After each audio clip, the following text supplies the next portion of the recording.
জামাত শিবির এমনভাবে কথা বলে মনে হয় যে শেখ হাসিনারে তারা শুধু একা আন্দোলন করে তাড়াইছে। আরে ভাই, জুলাই আন্দোলনে বিএনপির এবং ছাত্র দলের কতটুকু ভূমিকা ছিল এটা কিন্তু জাতির কাছে একদম ক্লিয়ার।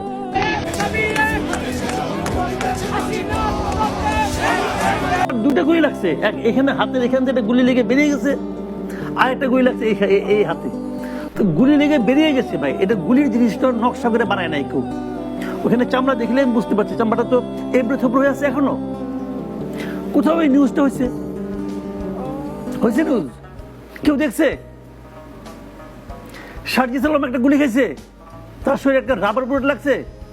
হাসান আব্দুল্লাহ লাগছে, নাহিদ ইসলামকে ধরে নিয়ে গেছিল, ঠিক আছে মানলাম।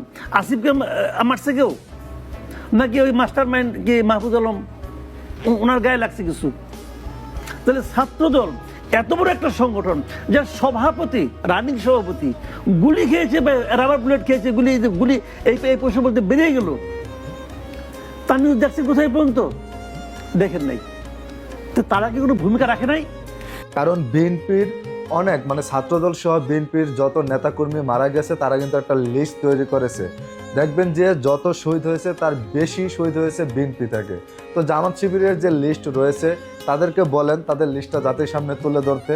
আচ্ছা, ধরেন যে শহীদের লিস্ট তুলে ধরতে হবে না, তাদেরকে শুধু বলেন যে আপনারা যে আন্দোলন করছেন, যারা যারা আন্দোলন করছেন অবশ্যই ফুটেজ আছে, আপনারা জাতির সামনে জুলাই আন্দোলনের যে ফুটেজগুলো ছিল সেই ফুটেজগুলো আপনারা দেখান। তারা এটাও দেখাতে পারবে না, তারা শুধু ফাঁকা আওয়াজ দেয়। বা জুলাই আন্দোলনে বিএনপির যে ভূমিকা ছিল, বিএনপির অনেক ছাত্র দলের নেতাকর্মীরা সরাসরি মাঠে ছিল, এটার ভিডিও ফুটেজ শত শত আছে। আপনি চাইলে আপনি ইন্টারনেটে সার্চ করে এগুলো দেখতে পারবেন। আরেকটা কথা হচ্ছে, বর্তমান সরকার বিএনপি সরকার হচ্ছে জনগণের নির্বাচিত একটা সরকার। আর জামাত শিবির কথায় কথায় বলে যে এই সরকারের পতন করবে। তারা 7 দিনের ভিতরে 3 দিনের ভিতরে এই সরকার নামাই লাইতেছে। আরে ভাই, যে সরকার জনগণের ম্যান্ডেট নিয়ে একটি সরকার গঠন করেছে সেই সরকারকে আপনি কিভাবে পতন করবেন? পতন করতে হলে তো আপনার লোক দরকার। এই যে এনসিপি যদি একটা আন্দোলনের ডাক দেয়, তারা কয়জন? 100 লোক তো তারা জোগাড় করতে পারে না ভাই। যখন একটা সরকারের পতন হবে কখন হবে? যখন দেশের জনগণ ওই সরকারের উপর আর বিশ্বাস রাখতে পারে না, যখন ওই সরকার জনগণের উপর জুলুম করে, অত্যাচার করে, তখন শুধু পতন হবে। বিএনপি সরকার জনগণের উপর কি অত্যাচার করছে, কি জুলুম করছে, আর জনগণ বিশ্বাস করেই কিন্তু বিএনপিকে ভোট দিয়েছে। বিএনপি সরকার গঠন করেছে মাত্র 3 মাস।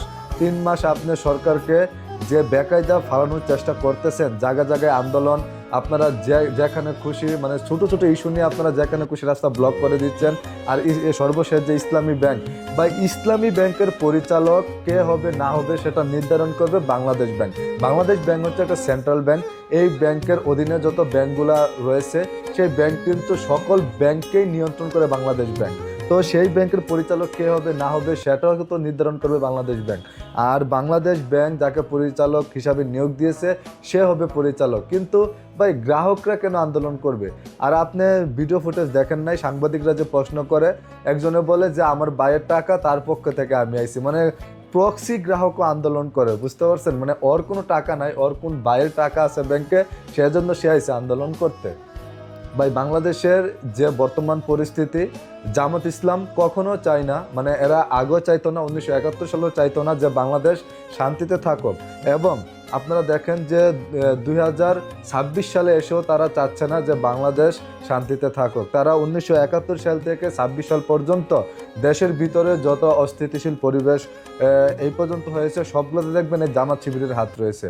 জামাত শিবির যেমন বাংলাদেশের স্বাধীনতা চাননি, তারা এটাও চায় না যে বাংলাদেশের মানুষ শান্তিতে থাকুক, বাংলাদেশের মানুষ যাতে নিরাপত্তায় থাকুক। তারা ছোটো ছোটো ইস্যু নিয়ে 2 দিন পরে পরে আন্দোলনের ডাক দেয়। আন্দোলনের ডাক দিতেই পারে, তারা সরকার পতন করবে।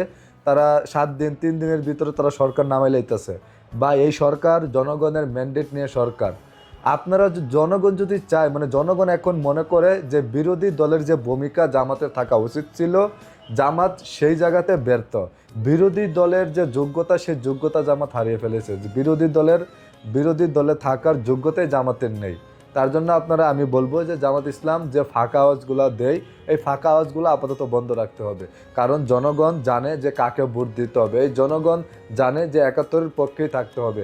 এই জনগণ কিন্তু এইবার নির্বাচনের মাধ্যমে ৭১-কে রায় দিয়েছে, ৭১-এর পক্ষে রায় দিয়েছে, কারণ জনগণ জানে যে জামাত যদি ক্ষমতায় যায় তাহলে ৭১-কে তারা মানে একদম ইতিহাস থেকে মুছে ফেলবে। তার জন্য বাংলাদেশের মানুষ জানে যে ১৯৭১ সালে মহান স্বাধীনতা যুদ্ধের মাধ্যমে এক সাগর রক্তের বিনিময়ে অর্জিত বাংলাদেশের এই স্বাধীন সার্বভৌমত্ব একটি দেশ এবং একটি সংবিধান।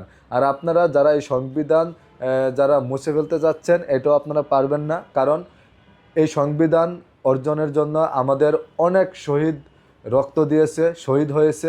তার জন্য বলতে চাই ভাই ১৯৭১ সাল যেমন থাকবে, ২০২৪ সালের গণঅভ্যুত্থানও থাকবে।